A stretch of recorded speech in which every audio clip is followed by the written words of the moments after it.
Welcome to the mysterious casebook. Tonight, a locked room hides more than just a body. It conceals the truth itself. A quiet village, 2 doors, and 1 impossible murder. Where in the world are you listening from? Pour yourself something warm and let the mystery begin. Morning light slanted across the village green, catching the brass of the postman's bicycle bell and the faint flutter of laundry behind the vicarage. It was the sort of day St. Mary Mead prided itself upon, sufficiently bright to air respectability, sufficiently mild to encourage conversation. From the open door of the grocer's came the smell of oranges and polish, mingled with Mrs. Hartnell's voice as she informed anyone willing to listen that the new lodger at the Larches had odd habits with curtains. The remark was light, but it stirred something subtle, like a curtain moving before the door opened. Miss Marple, on her way from the baker's with a small parcel of seed cake, paused just a moment longer than politeness required. The gossip had begun its quiet work, though no one yet knew what seed it carried. By the time she reached her garden gate, 2 sparrows were quarreling over the bird bath, and the air seemed to hold an expectancy that did not belong entirely to spring.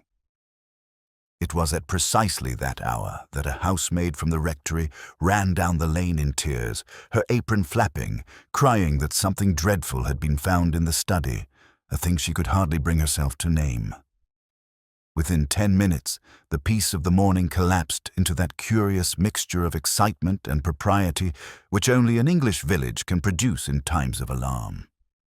Windows opened discreetly, opinions flew more freely than facts. Not a burglary, declared Colonel Melchett, summoned from his breakfast, but something dashed odd. The constable who followed him muttered something about locked doors, which sent a tremor through the crowd like the tolling of a small bell. Miss Marple did not join them immediately. She stood by her rose bushes, fingers absently pressing the paper of her parcel. Her eyes, blue and gentle, rested on the path leading toward the rectory. Locked doors, she thought, have a way of revealing more than they conceal. By midday, the village had already constructed 3 versions of the event, each more embroidered than the last. In one, the rector himself had been found collapsed beside the desk. In another, a stranger lay dead, a note in his pocket, and in a third. Mrs. Price, Ridley's, naturally the victim, was none other than the mysterious lodger whose curtain habits had caused such speculation at breakfast. "Mark my words," she told the vicar's wife over tea. "Anyone who keeps their curtains drawn on a fine morning is bound to be hiding something." Miss Marple, who had arrived quietly with a jar of plum jam, said nothing for a while. She observed the subtle trembling of the vicar's hand as he stirred his cup, and how his wife's smile flickered each time the study was mentioned. When she did speak, it was only to ask, quite mildly, whether the rectory study still had those rather pretty double doors, one to the garden and one to the corridor. "Yes," said the vicar's wife, surprised, "though I can't imagine why that matters." Miss Marple smiled. "Oh, probably it doesn't. Only I once knew a case where 2 doors made quite the difference in how a person came or went." The phrase hung in the air, light as dust motes in sunlight. Conversation resumed, but with an added strain. Somewhere beyond the polite chatter, the sound of heavy boots on gravel signaled the arrival of the county inspector, and with him the promise of order or confusion, depending on one's view of the police. When evening came, the village seemed to listen to itself breathing. The curtains at the Larches remained drawn, and a lamp glowed behind them like an eye refusing to close. Miss Marple sat by her hearth, knitting laid aside, the faintest frown creasing her brow. A murder in the rectory, 2 doors, and a stranger who preferred shadows to daylight. These were not disconnected threads. They were part of a pattern, one that would, with time and observation, reveal its cruel symmetry. Outside, a clock struck 8. The sound carried clean through the village lanes, through rooms where curtains were drawn and whispers circled like moths about a flame. The chime of the clock had scarcely faded when a soft knock came upon Miss Marple's door. Standing there, slightly out of breath and pink-cheeked from the cold, was Inspector Crayley, a tall, angular man who looked as though his very posture had been pressed in starch.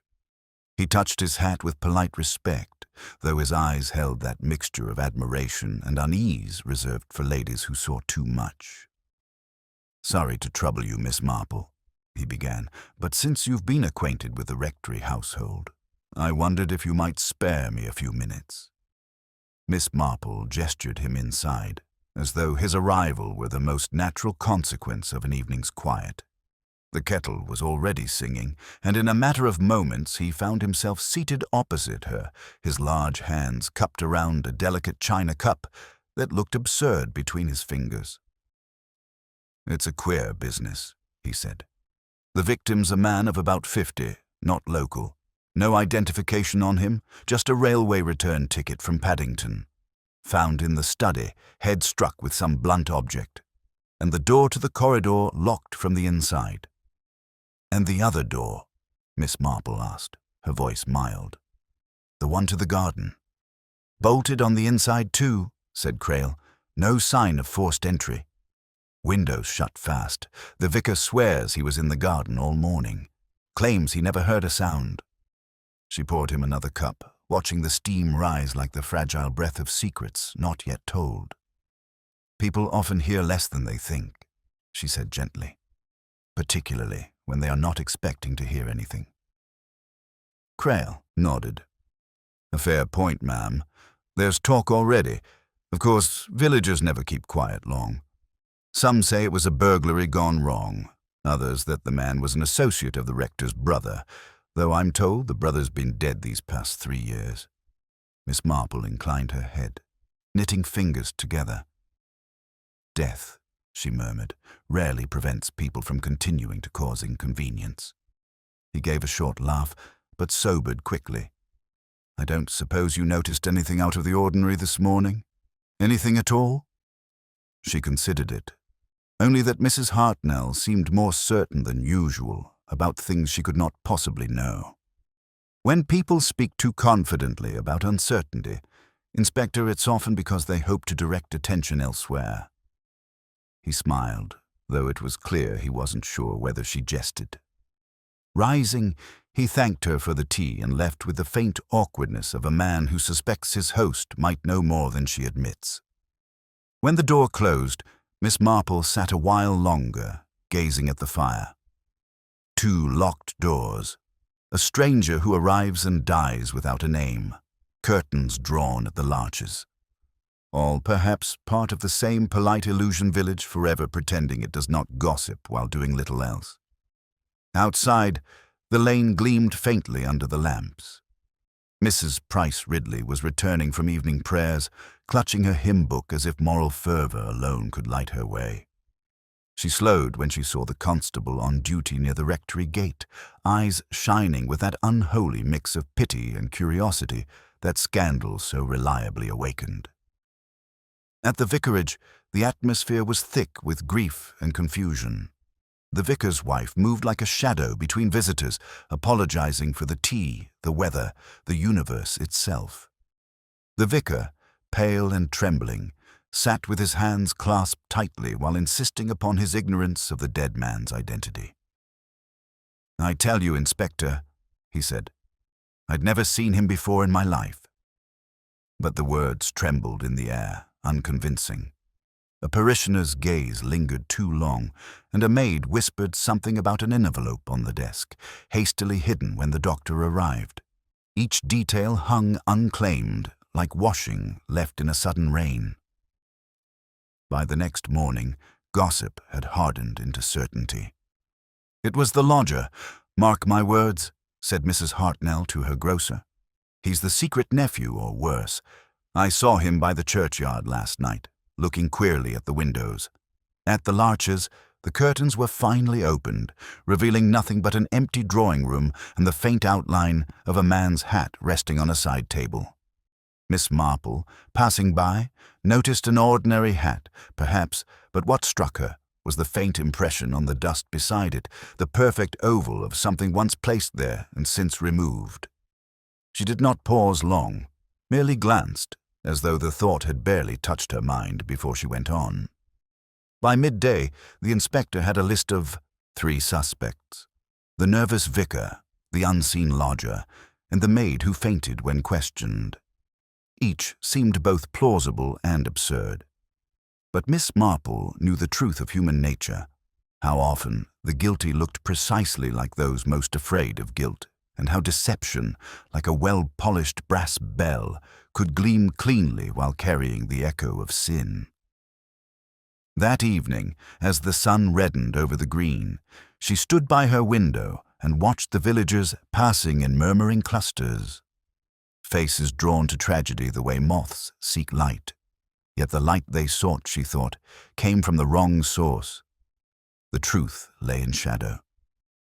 Her gaze drifted once more toward the larches, where the curtain fluttered briefly as though disturbed by an unseen hand. A faint movement at the window of the larcheso, brief that another might have dismissed it as a trick of light, was enough to fix Miss Marple's attention. The curtain had stirred, not as a draught might lift it, but with the careful precision of a hand uncertain whether it wished to be seen. She adjusted her shawl, stepped into the fading daylight, and walked toward the green with the unhurried certainty of one taking an evening stroll rather than pursuing a thought. At the same hour, Inspector Crail was questioning the vicar once more. From the study, still sealed, still redolent of dust and fear, came the faint sound of voices, and occasionally a pause long enough to suggest the uncomfortable turning of conscience. The blinds had been drawn halfway down the dying sun, sliced the room into clean lines of shadow and amber, dividing guilt from appearance with architectural precision. Miss Marple's footsteps, light but steady, brought her to the gate just as Crail emerged, looking wearier than he had the night before. He touched his hat again, though his manner held the stiffness of one who felt watched not by a person, but by the very air. "They've nothing more to tell, I fancy," he said, glancing back toward the rectory, "except what they'd rather not." Miss Marple's gaze lingered on the ivy creeping up the garden wall. "Oh, most people's truth is made of what they'd rather not," she said softly. "Only, the composition varies." He frowned, uncertain if she mocked him, then shrugged. "We found the envelope the maid mentioned. Empty, addressed in a hand no one recognizes. Perhaps the victim brought it himself." "How curious," she murmured. "An envelope that traveled farther than the man who carried it." Crail looked at her sharply. "You think he was meant to bring something?" Miss Marple smiled, demure and evasive. "One should never overlook what is missing. Sometimes absence is the loudest clue of all." As he walked off toward the inn where he had taken rooms, Miss Marple turned her steps instead toward the larches. The evening light lay cold and thin upon the gravel path. The house, a squat and unwelcoming structure, seemed to hold its breath. She noticed a faint smell. Something sharp, metallic lingering near the side gate, like the aftertaste of a candle just extinguished. Inside, a piano played haltingly, 2 bars repeated again and again, as though the player could not decide which key followed. When the sound stopped, Miss Marple knocked. The door opened to reveal a woman, plain, anxious, and red-eyed from recent tears. She might have been 30, or older if sorrow had its say. "Oh, Miss Marple, isn't it?" the woman said with a nervous start. "You must forgive me. I've quite lost the habit of visitors." Miss Marple offered her customary kind smile. "Indeed, my dear, tragedy has that effect.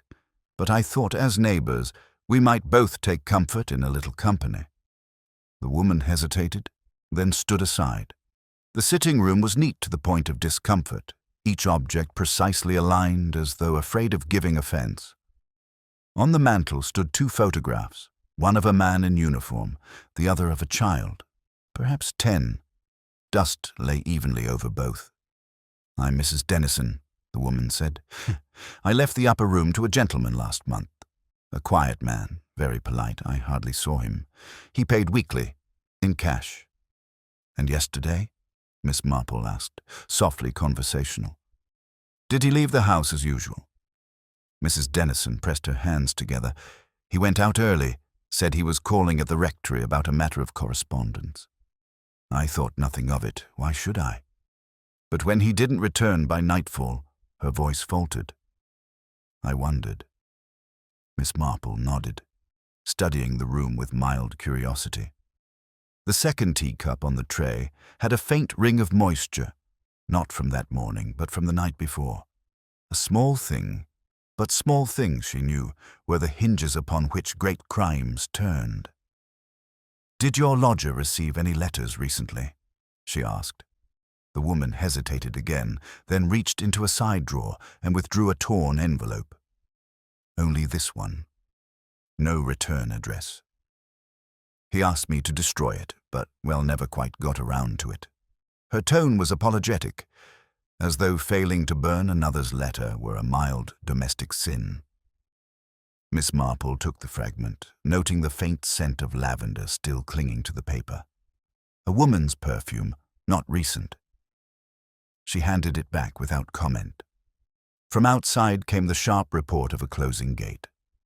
Mrs. Dennison startled visibly, pressing a hand to her throat. It's only the constable, I expect, she said too quickly. Miss Marple rose, patting the woman's shoulder with quiet reassurance. Fair, my dear, makes the heart run ahead of the truth. Let us not be hasty with either. She left soon after, walking home beneath a sky washed pale by dusk. Along the lane, lamplight fell through mist like threads of silk, each gleam revealing more shadow than light. At her gate, she paused, hearing faintly the same hesitant piano notes begin again from the larch's 2 bars, repeated endlessly, like a memory refusing to resolve. In her parlor, she sat before the fire, knitting idle in her lap, and thought of the envelope with the scent of lavender, the man with no name, and the room with 2 doors that should have led to safety, yet led only to silence. Something, she knew, had been carefully arranged, not by panic, but by calculation. And somewhere in that calculation, a woman's hand had trembled only once. The thought of a woman's trembling hand lingered in Miss Marple's mind long after the fire had settled into its soft red heart. It was not a frightening thought, but rather one of human frailty, of the small, desperate gestures people make when their private worlds begin to collapse beneath the weight of their own pretenses. Outside, the piano at the Larches had fallen silent. The quiet was almost eloquent. By morning, rain had drawn a veil over St. Mary Mead. The green glistened under it, polished and empty. Curtains remained drawn longer than usual, as if the houses themselves were reluctant to look upon one another. The world had become discreet. Miss Marple, wrapped in her mackintosh, stepped into the lane with the same composure she brought to a funeral or a flower show. She was on her way to the grocer's, ostensibly, though her true purpose was of a more observant kind. The shop, as she expected, was already alive with the particular murmur that accompanies a scandal not yet fully digested. Terrible business, declared Mr. Tilling, weighing sugar with solemn deliberation. Inspector says the poor fellow's watch stopped at 9:30. That's the hour, you see. Can't say much else, though Mrs. Hartnell's certain it's to do with jealousy. Jealousy, echoed Miss Marple, as though mildly surprised by such a notion. Oh, you know how it is, said Mrs. Hartnell herself, appearing from behind a stack of biscuits. A woman somewhere, always. Men are simple creatures that give them a mystery, and they'll die for it. Miss Marple gave a small, indulgent laugh. Yes, I dare say some have done both. The exchange brought a ripple of amusement, but under it she felt the tremor of real unease. Behind gossip, there was always knowledge half remembered and fear half admitted. She noted how Mrs. Hartnell avoided looking directly toward the Larches, and how Mr. Tilling, for all his talk, seemed eager to change the subject once her name was mentioned. Leaving the shop, Miss Marple paused by the notice board near the post office. A damp flyer clung there to a charity concert at the parish hall, postponed indefinitely in light of recent events. The ink had run, turning the words into something faintly mournful. She traced the edge of the paper with one gloved finger, thinking of the piano at the Larches. A postponed concert, a hesitant melody, a woman living alone with silence. How often, she thought, people made music to keep from hearing themselves think. A carriage rattled past, splashing mud. Inside sat Inspector Crail, his hat drawn low. He stopped when he saw her, gesturing sharply for the driver to halt. "Miss Marple," he said, leaning out. "I'm bound for the county office, but I'll tell you this much, that lodger of Mrs. Dennison's wasn't as innocent as she makes out.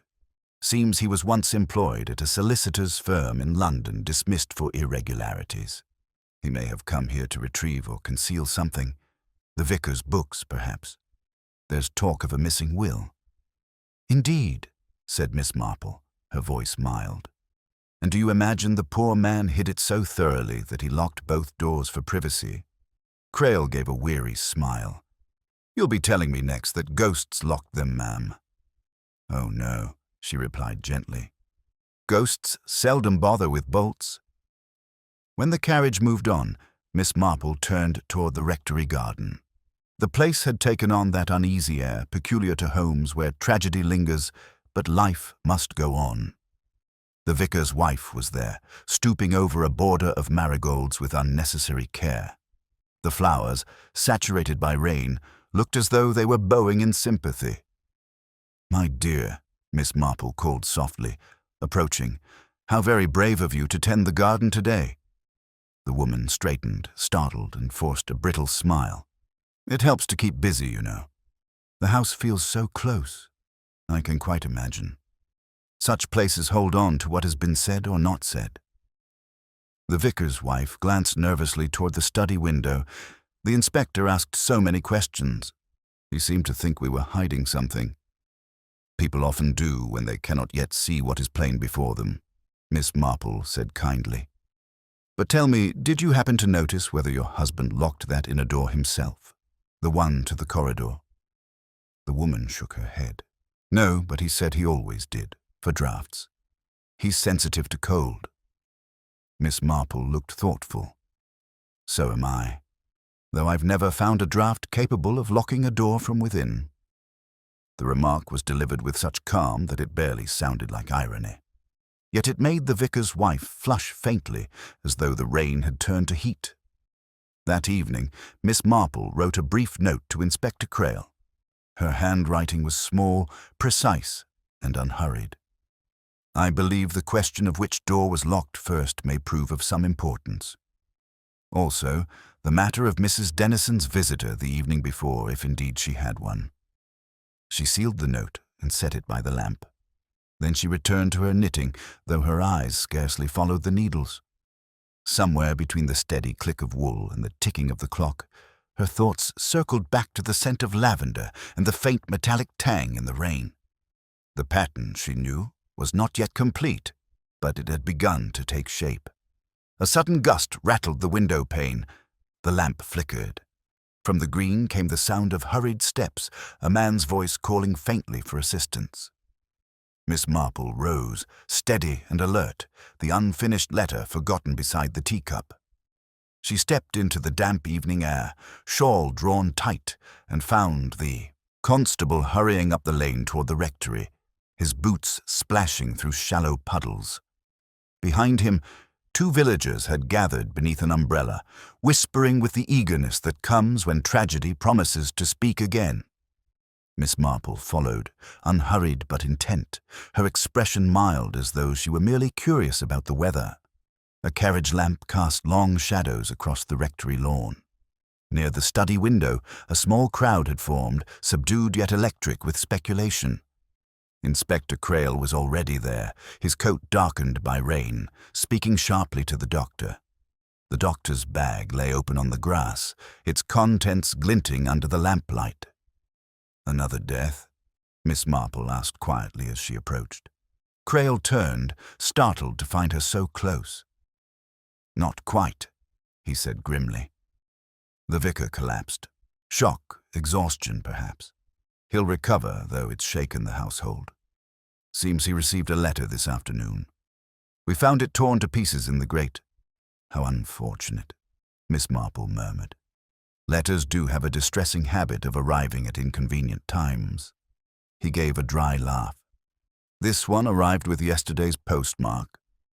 Her brows rose slightly, but she said nothing further. The vicar's wife stood nearby under the porch, wringing her hands, her eyes red from crying. The housemaid hovered close, pale and frightened. Every soul on the green seemed to have turned toward the rectory, drawn by the invisible magnetism of misfortune. Even Mrs. Hartnell had appeared, wrapped in a shawl of moral indignation, murmuring, "I said it would be someone in the clergy. One never knows what goes on behind hymnals." Inside, the air was heavy with damp and tension. The study, though tidied since the incident, still felt haunted by absence. Miss Marple entered softly, her eyes scanning the details. Others might have dismissed the placement of a chair slightly off-angle, the faint impression of a cup ring on the desk, and the telltale soot around the grate where paper had burned incompletely. Inspector Crail bent over the fireplace, sifting through ashes. "Half a page, that's all," he said. "The odd thing is that what's left isn't handwriting. It's typed, single-spaced, not many typewriters in the village, mind you." Miss Marple's gaze drifted to the bookshelves. Among the dusty volumes lay a single slim notebook bound in cheap black leather. "Does the vicar use his study for parish records, Inspector?" "He says so," Crail replied. "Why?" "Oh, I was only thinking," she said softly, "how curious it is that the rectory keeps such perfect order, except in the one place where truth tends to hide. The drawers of a desk, like hearts, are rarely tidy." He straightened, giving her a shrewd look. "You think the letter meant something beyond what's burnt?" "Everything burnt means something," she answered, and bent to inspect the hearth rug. "Even ashes leave patterns." The vicar's wife entered, her composure fraying under scrutiny. "Please, Inspector. My husband's resting. Can't this wait until morning?" "I'm afraid not," Crail said. "The sooner we understand what frightened him, the better." She hesitated, then said, "It was from London, I believe. I saw the envelope before he tore it. There was a marker crest of some kind." Miss Marple's knitting voice slipped into the conversation almost imperceptibly. "A crest? Not the same as the one embossed on Mrs. Dennison's stationery, perhaps?" The woman blinked. "Mrs. Dennison? Why should she?" "Oh, it's probably of no consequence," Miss Marple interrupted mildly. "Only I recall her husband once served in a firm of solicitors that handled estates. Crests can be such tiresome reminders of family property." The inspector frowned. "You mean a will?" "Or an inheritance," Miss Marple said, as though speaking to herself. "And sometimes both amount to the same thing, depending on who expects which." There was a pause long enough for the ticking clock to assert itself, counting out unease second by second. Then Crail closed his notebook. "We'll talk to Mrs. Dennison again. Tonight, if possible." It was nearly 10 when they arrived at the Larches. The lamp burned low in the hall. The smell of polish and lavender drifted faintly through the still air. Mrs. Dennison appeared at the door, her face pale but composed, her eyes glittering with a quiet, defensive pride. "Inspector," she said, with a small tremor, "if this is about the letter, I told you already I know nothing of it." "Then perhaps," Miss Marple said gently, "you could tell us about your visitor, the one who came last evening before your lodger went out." Mrs. Dennison froze. Her hand tightened on the doorframe. "Visitor? There was no one." Miss Marple smiled, kindly but not deceived. "Oh, my dear, you must forgive me, but when one leaves a teacup for two and draws the curtains afterward, it does give an impression." The woman's lips parted, but no denial came. Instead, a tear broke loose and rolled unchecked down her cheek. "He only wanted to talk," she whispered. "He said it was about a mistake made long ago. I thought he'd gone to make amends." Inspector Crail stepped closer. "Who, Mrs. Dennison? Who did you think he was?" She pressed a handkerchief to her lips. "Someone I'd rather not name." Miss Marple's eyes softened. "That, my dear, is precisely the difficulty with secrets. They always insist upon being named in the end." The woman's composure cracked, and she turned away, shoulders trembling. The inspector, respecting the moment, gestured for his men to wait outside. Miss Marple lingered by the doorway, studying the half-drawn curtains. Through the narrow gap, she could just see the study window across the green, lit dimly from within. The glow looked softer now, uncertain like a candle left burning after prayer. "Appearances are such polite liars," she murmured. The inspector turned. "What was that?" "Only that truth, Inspector, often wears the same expression as guilt until one looks closely enough to see the difference." Outside, the rain began again, whispering along the roofs like an unfinished confession. The rain whispered on, soft and persistent, like the voice of the village itself, unwilling to be silent. Inspector Crail stood for a long moment in the doorway of the Larches, his silhouette framed against the lamp's amber glow.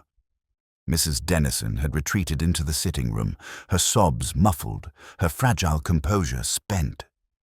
Miss Marple, who remained still beside the umbrella stand, seemed to have grown part of the dim hallway itself, quiet, observant, faintly luminous in her calm. "She's hiding something," Crail muttered, his breath a mist in the damp air. "Every word she says feels like it's been ironed before being spoken." Miss Marple's voice was soft, but her tone had that gentle finality which made even policemen pause. "People who iron their words, Inspector, usually have wrinkled memories." He gave a rueful half-smile. "You mean she's lying?" "Not necessarily," Miss Marple said, drawing her gloves on with neat precision, "but she is omitting selectively.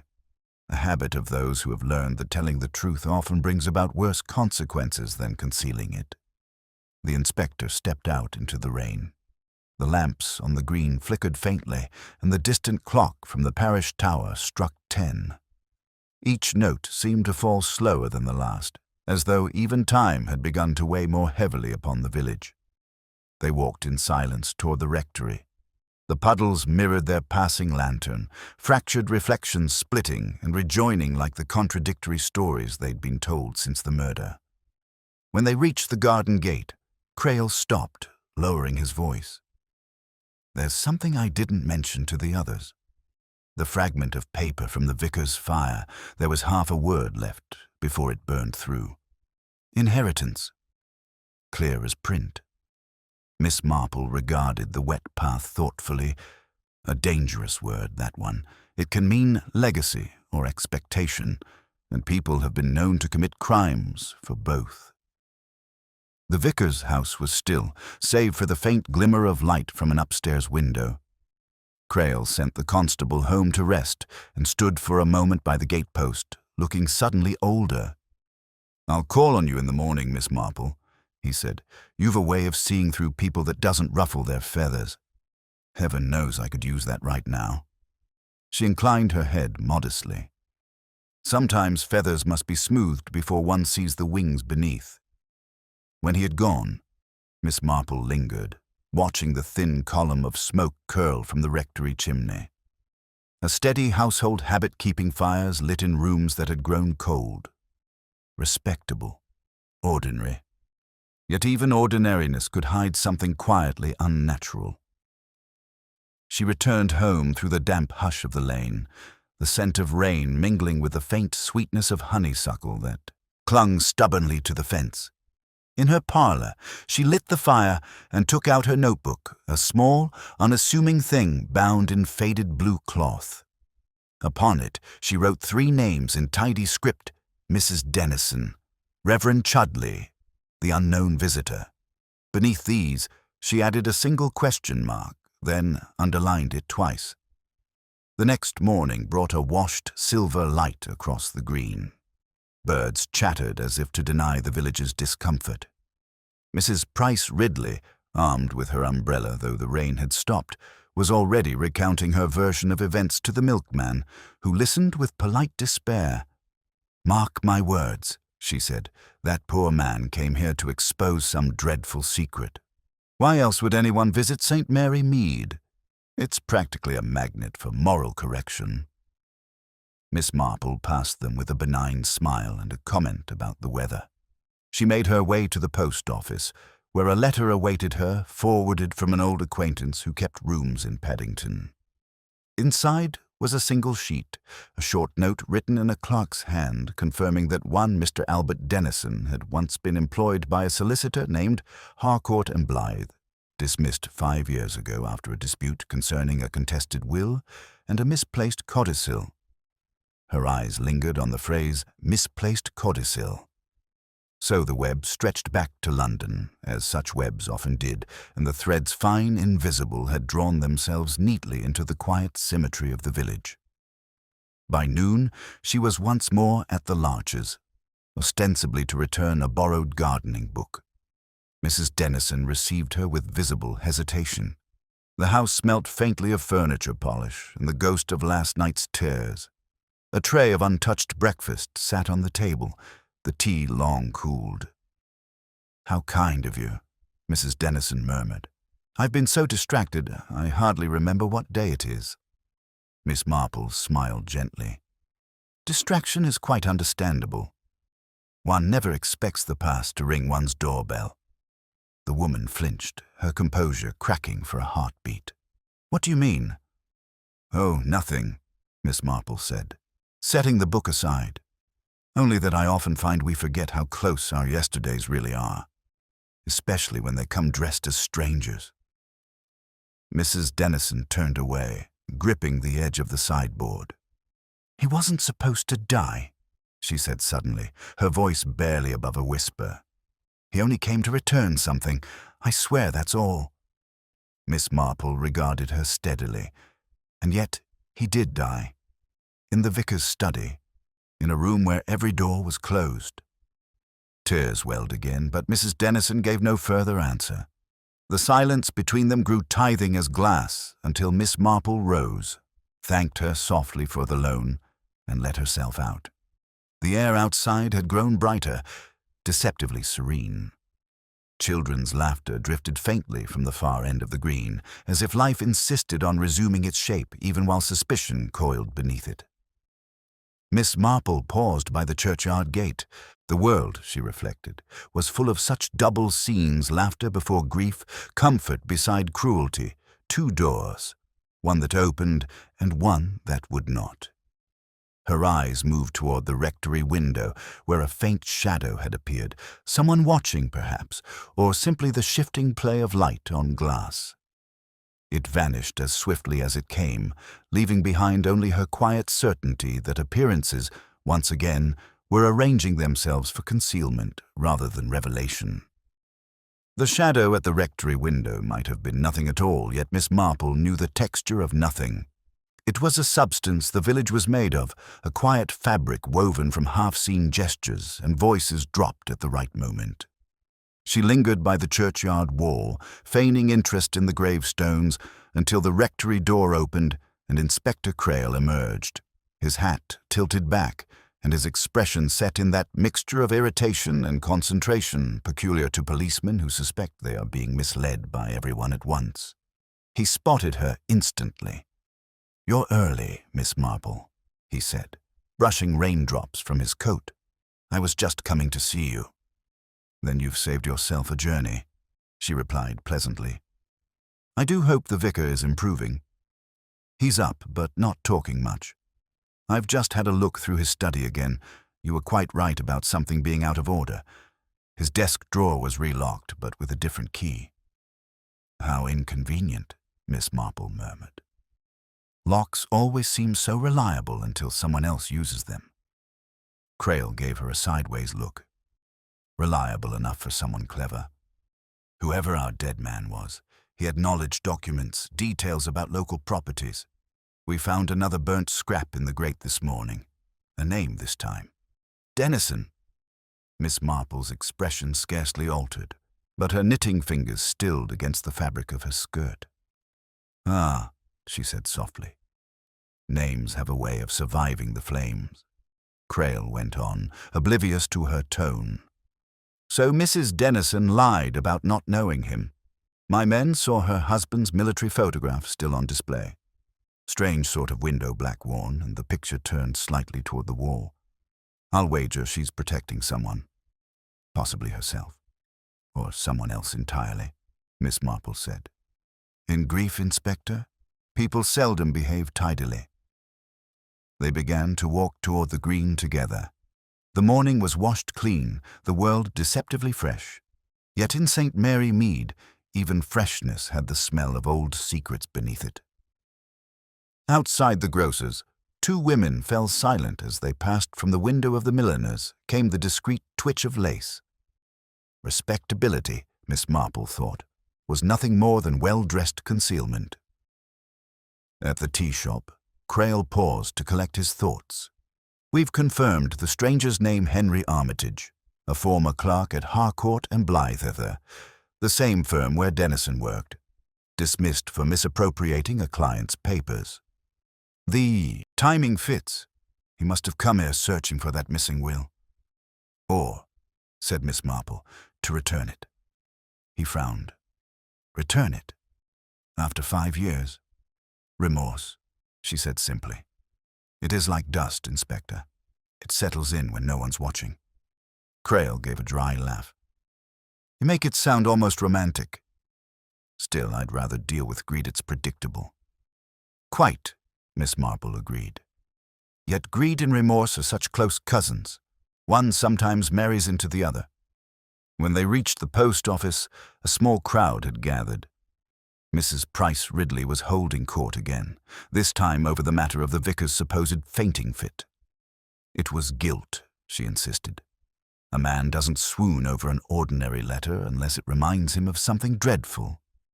Miss Marple's expression remained politely attentive. "Perhaps," she offered, "he fainted from surprise.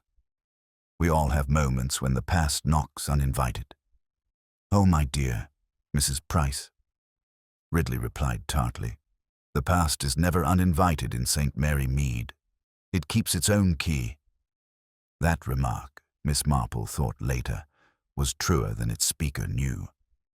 By afternoon, the inspector had gone to the county office, leaving the village to its uneasy quiet. Miss Marple, meanwhile, took her customary seat by the window, pretending to mend a glove. From there, she could see both the rectory and the larches. Between them stretched the greener, pleasant, empty stage upon which the smallest motion became drama. At 3 o'clock, a figure emerged from the larches. Mrs. Dennison, shawl pulled close, carrying a small parcel wrapped in brown paper. She walked quickly, glancing neither right nor left. Miss Marple's eyes followed her as she crossed the green toward the church path. An odd choice, since the road to the post office lay in the opposite direction. Within moments, she had vanished through the side gate that led to the vestry. Setting aside her needlework, Miss Marple rose and took her own umbrella. She moved slowly, letting the air of harmless curiosity cloak her intent. By the time she reached the churchyard, the vestry door stood ajar. Inside, the faint scent of dust and polish mingled with something sharper, old smoke, perhaps, or ink. Mrs. Dennison was kneeling beside a small chest, her hands trembling as she slid the brown parcel inside. She did not hear Miss Marple's approach until the older woman spoke, her tone gentle as ever. "It's a curious thing," she said, "how people always hide what they most want to forget in places dedicated to remembrance." Mrs. Dennison whirled, pale as paper. "You don't understand," she whispered. "It isn't what you think." Miss Marple inclined her head. "I rarely think about what people expect of me." "What is it, my dear? Something he asked you to keep?" Tears gathered in the younger woman's eyes. It was supposed to be destroyed. He said it would ruin lives, mine, the vicar's, everyone's. But I couldn't bring myself to burn it. And yet, Miss Marple said softly, someone else did burn part of it. The silence deepened, heavy with the echo of truth unspoken. Mrs. Dennison sank to a bench, covering her face with her hands. He said it would end if I just kept quiet, that no one would ever connect us. I thought it was over. Miss Marple stood very still, her expression unreadable. My dear, she said finally, things rarely end merely because we wish them to. They tend to return through doors we thought were closed. A sudden gust of wind blew through the vestry, stirring the curtains and extinguishing the single candle on the altar. The smell of wax filled the air, mingled with something faintly metallic like the memory of that first morning's rain. Miss Marple turned toward the doorway.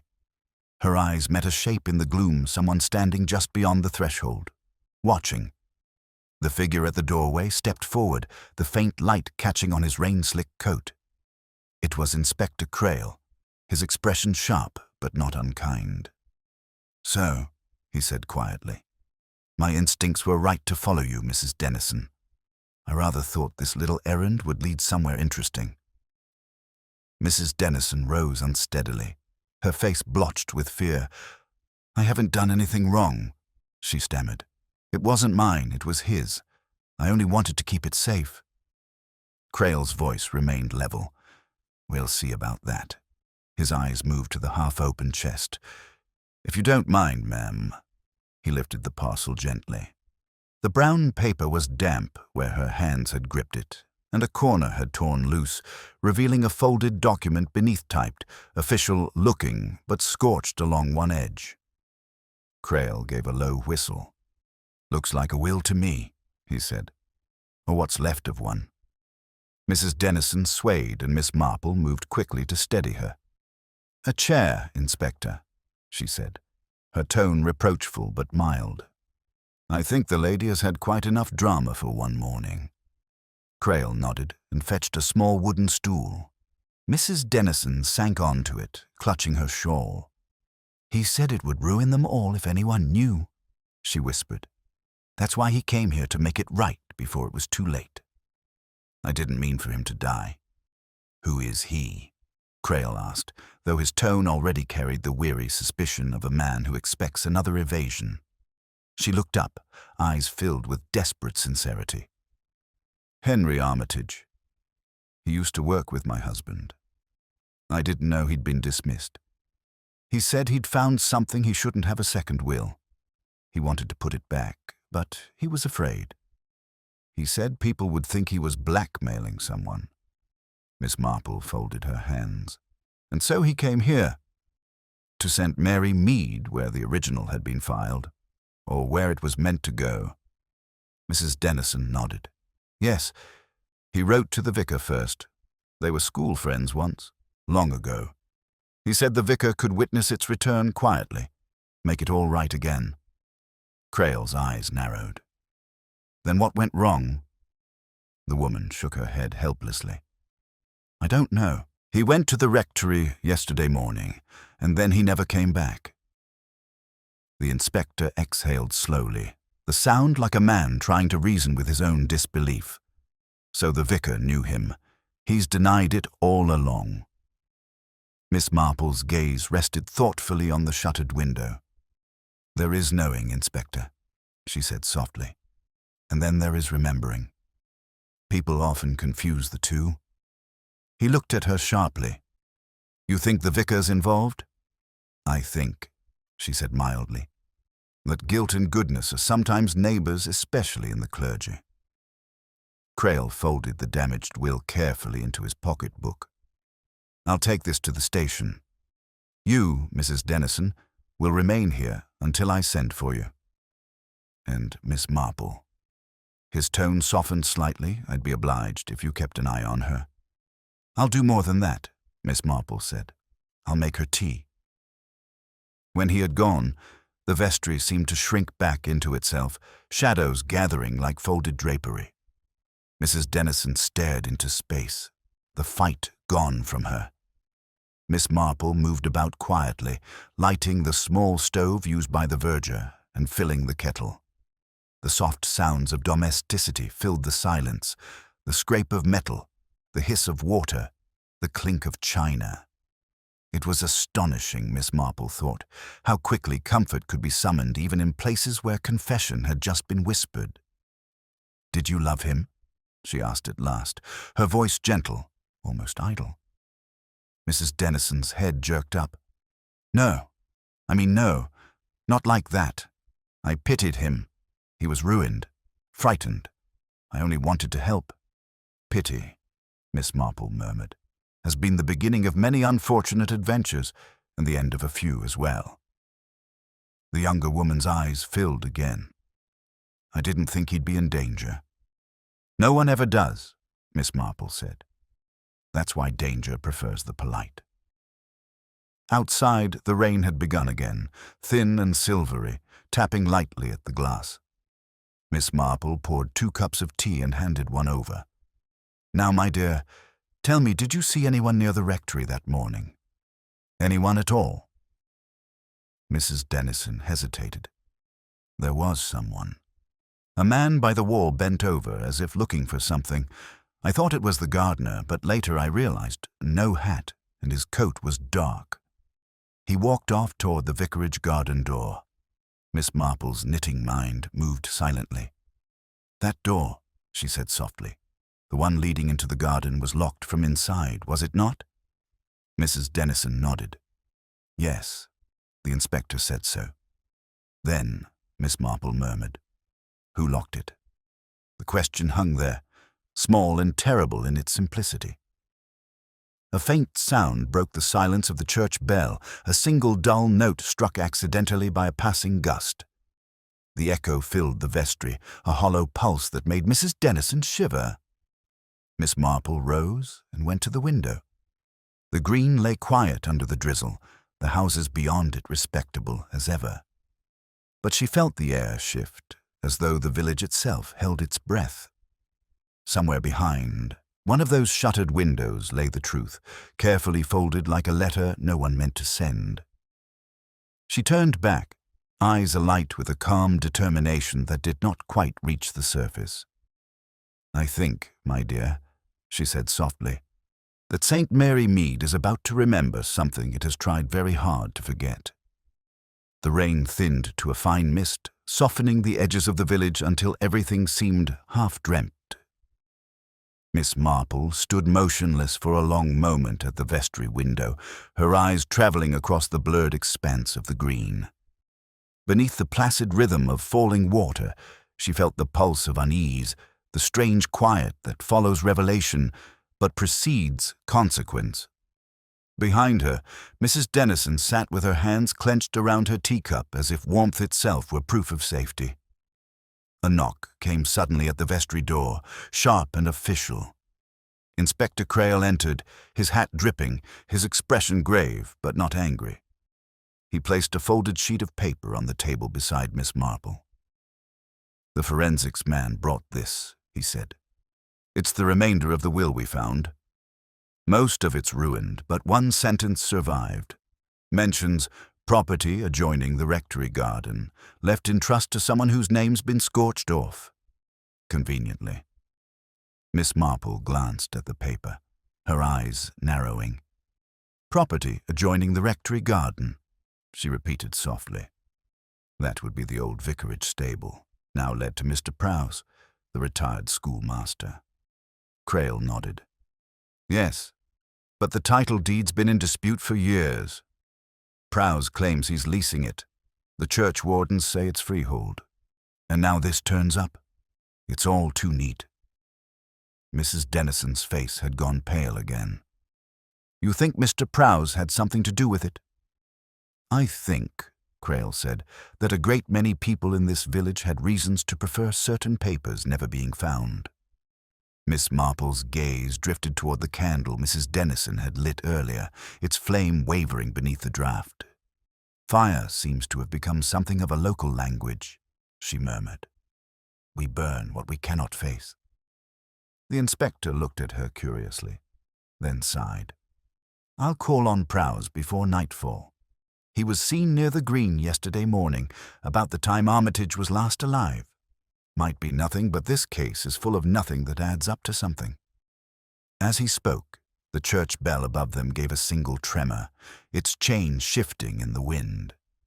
The sound was low but resonant, vibrating through the stone walls like a warning. Mrs. Dennison flinched and Crail frowned at the noise. Miss Marple, however, seemed to listen with a faint smile. Time, she said quietly. It always insists upon making itself heard. Crail left soon after, the wet stones echoing under his boots. Miss Marple watched him cross the green, his figure diminishing until the mist swallowed him whole. Then she turned back to Mrs. Dennison, whose eyes followed the inspector's retreat as though his departure carried away her last semblance of protection.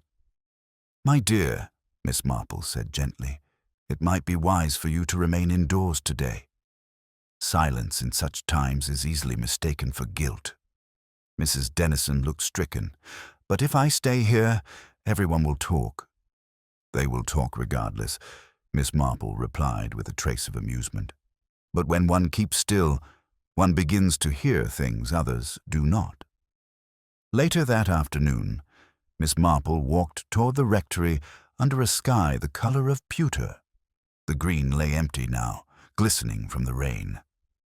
At the gate she paused, noticing a faint mark on the gravel near the wall, an imprint of a boot sole, smeared by water but still visible. It led not toward the house, but to the side door of the old stable behind the hedge. She followed it, careful not to leave her own prints alongside. The stable had long been converted into a modest study. Through the half-open shutter she glimpsed lamplight and the outline of Mr. Prowse, tall and spare, his once black hair turned to pale silver. He was writing at a desk strewn with maps and rolled papers. Every movement seemed meticulous, rehearsed. A man accustomed to order, perhaps even secrecy. Miss Marple knocked softly. He turned, startled, but his surprise melted into courteous recognition. Ah, Miss Marple. Come in, come in. Forgive the mess. I was just going over some parish boundaries, purely academic, I assure you. Boundaries, she said mildly, are never purely academic in villages. They tend to have an unfortunate way of crossing into emotion. He laughed politely. True enough. And in St. Mary Mead, they're practically hereditary disputes. Her gaze drifted to the maps. You've quite the interest in local property. Does that include the rectory garden? He hesitated, his pen stilling above the page. Only insofar as it abuts the old stable I rent. The church claims ownership, though I've always found the documentation rather ambiguous. How tiresome ambiguity can be, she said softly. Especially when it concerns inheritance. I hear a document's been found that might clear it up. The pen slipped from his fingers, leaving a black streak across the map. I heard something of the sort, he said carefully. A pity about that poor fellow. A shocking thing. Yes, Miss Marple replied, particularly since he died while returning a will he had once removed. That sort of conscience is very rare. For a moment, she saw a flicker of something fear or perhaps recognition pass behind his eyes. Then he smiled, quick and brittle. You have an active imagination, Miss Marple. I have a long memory, she said gently. And an old friend once told me that when a man stops looking at the land he owns and begins staring at the land he wishes to own, trouble follows. She turned toward the door. Behind her, she could hear his breath quicken, the rustle of paper hurriedly folded away. When she stepped outside, the mist had thickened again, muffling the village into silence. Somewhere across the green, the faint note of the piano from the larches drifted once more, hesitant, incomplete, repeating its 2 bars like a question still unanswered. Miss Marple closed her umbrella and stood very still beneath the dripping yew tree. The sound seemed to echo not from a room, but from memory itself. Something or someone was preparing to finish the melody. The faint music floated through the mist like a ghost trying to remember its tune. Miss Marple remained motionless under the dripping yew, her face half-lit by the wan glow spilling from Mr. Prowse's window. The two-bar refrain rose again uncertainly, wavering, and then stopped, as if the players' courage had deserted them. It was not merely the repetition that disturbed her, but its timing. It had come before the first death, after each new revelation, as though marking each moment when someone lost control of their composure. She turned slowly back toward the green. Across the sodden expanse, the lamplight at the larches flickered faintly through the curtains. Mrs. Dennison's house, again the source of uneasy melody. It was time, Miss Marple thought, to see who was doing the playing. By the time she reached the gate, the notes had ceased, leaving only the patter of rain on gravel. The door opened almost at once when she knocked, as though the person within had been waiting. Mrs. Dennison stood there, hair unpinned, face pale but strangely composed. "Oh, Miss Marple," she said too quickly. "I thought it might be well. I wasn't expecting anyone." "How fortunate, then, that I am no one in particular," Miss Marple replied with a gentle smile. "I heard music. A comfort, perhaps, on such a night?" The younger woman flushed. "Just a habit. It calms me." "Ah," said Miss Marple softly. "And it calls to others, too, especially those who share a memory of the same tune." Mrs. Dennison's eyes darted to the piano as though it might betray her. "I don't understand." "No," Miss Marple said, stepping into the room. "I rather think you do." The lamp on the mantel burned low, casting long shadows across the walls. A tray lay on the table. 2 cups, one recently washed and set back in place. Miss Marple's eyes lingered on the second, untouched, still bearing the faint outline of a lip. "You've had company," she said gently. Mrs. Dennison hesitated, then whispered, "He wanted to help me, Mr. Prowse, I mean. He said he could explain everything to the inspector, that he'd make them understand about the will. He promised he'd tell the truth." "Did he leave just now?" Miss Marple asked. The woman's silence was an answer in itself. Then, after a pause, she said in a trembling voice, "He went toward the rectory. I told him not to. I begged him."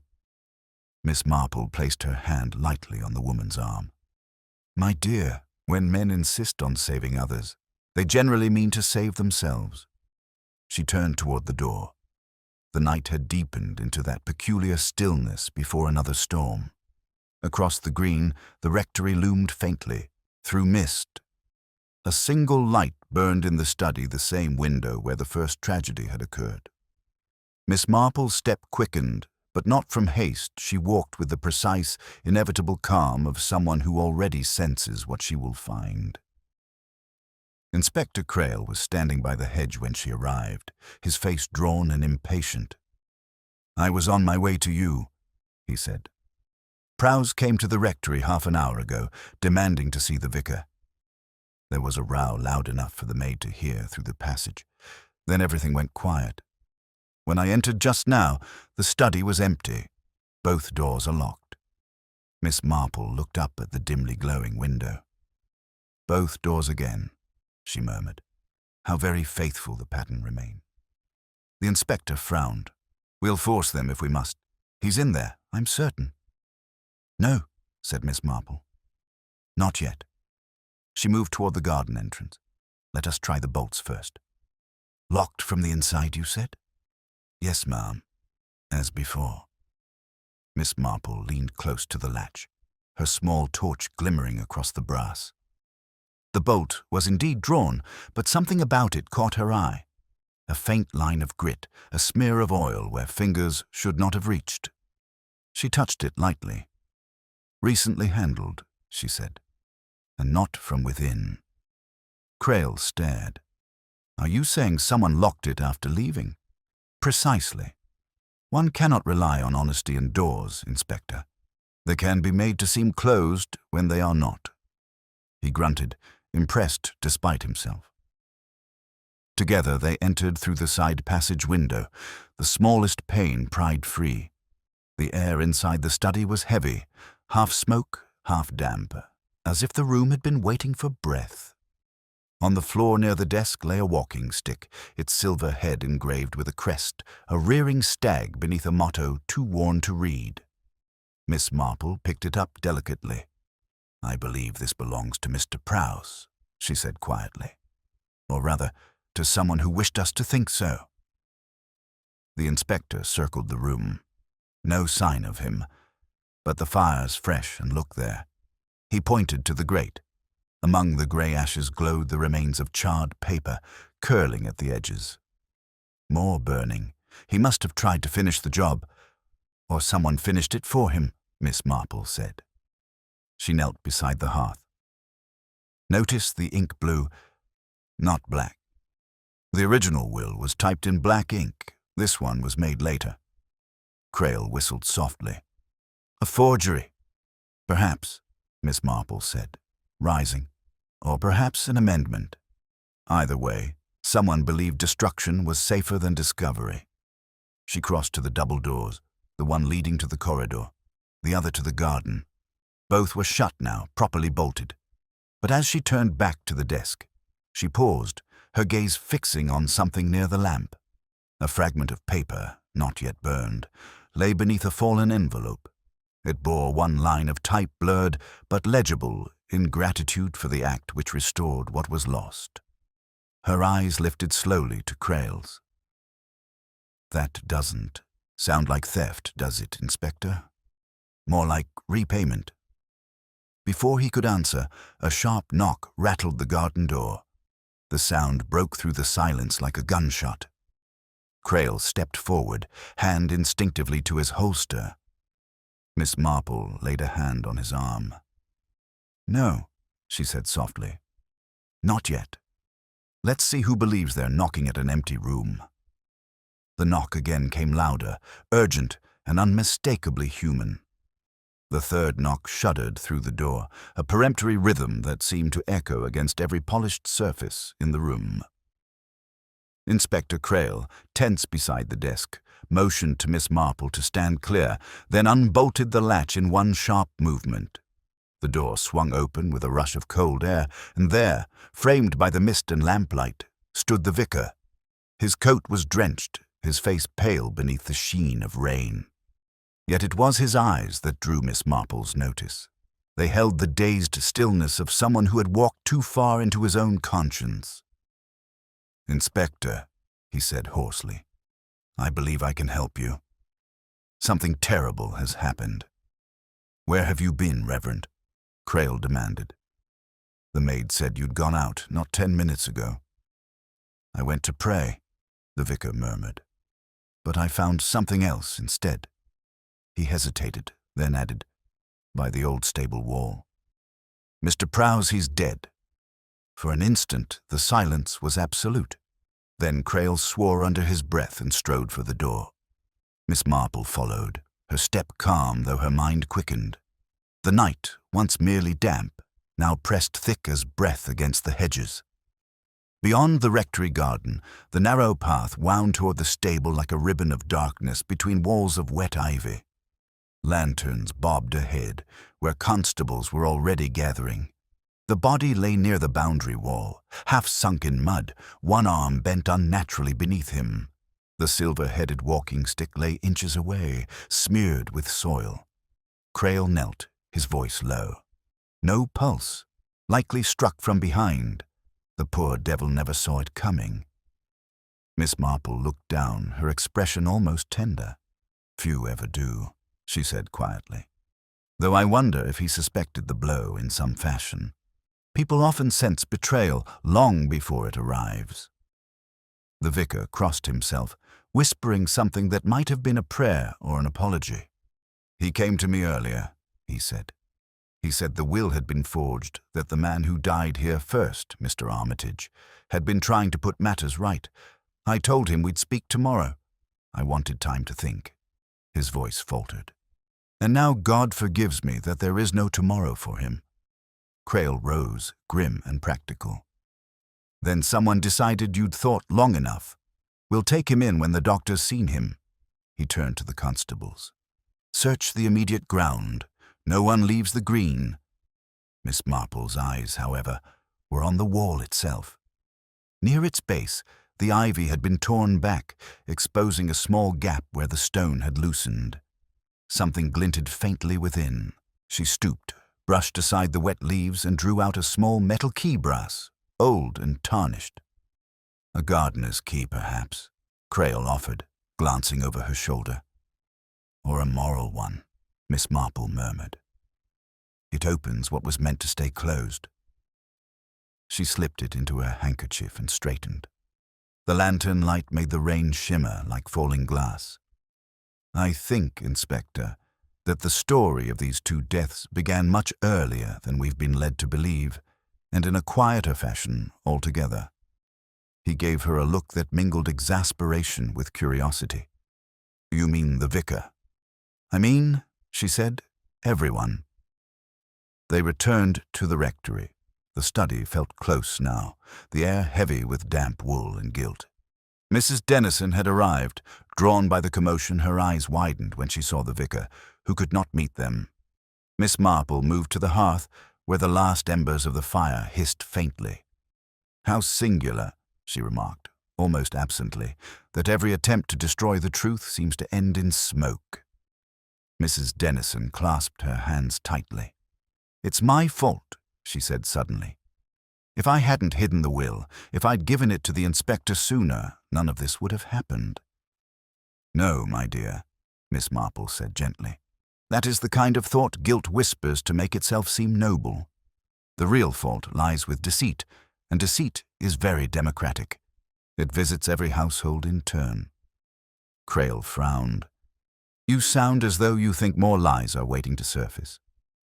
Oh, I'm quite certain of it, she replied. The difficulty is that lies seldom arrive dressed as villains. They prefer to wear the clothes of decency. She reached for the lamp and turned up its wick. The sudden brightness revealed the faint outline of damp footprints across the carpet, leading from the garden door to the desk and stopping there. The inspector bent low, tracing them with his finger. 2 sets, he muttered. One heavier, one smaller. The smaller prints come from a woman's shoe. Miss Marple, I don't suppose. She nodded slowly. Yes, Inspector. I suppose. Mrs. Dennison, would you be so kind as to tell us when you last walked across this carpet? The woman gasped. I haven't been here since that dreadful morning. Ah, Miss Marple said softly. Then perhaps someone borrowed your shoes. It was an odd remark, yet it seemed to drain the color from Mrs. Dennison's face. She swayed where she stood, one hand gripping the chair. Crail's eyes narrowed. You'd better explain that.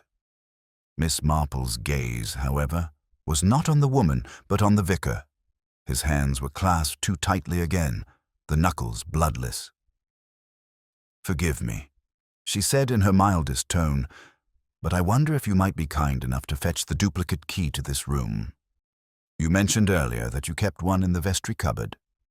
He hesitated only a second, then said quietly, There is no duplicate.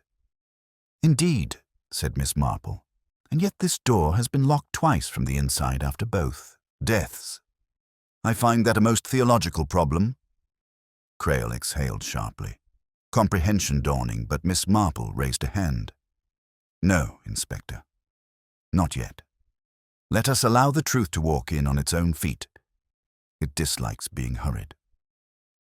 She turned again to the fire, the light glinting on the small brass key she had found at the wall. One door may deceive, she said softly. 2 doors make a pattern, and patterns, once complete, reveal what eyes refuse to see. The vicar's voice, when it came, was barely audible. It was never meant to kill, he whispered. I only meant to.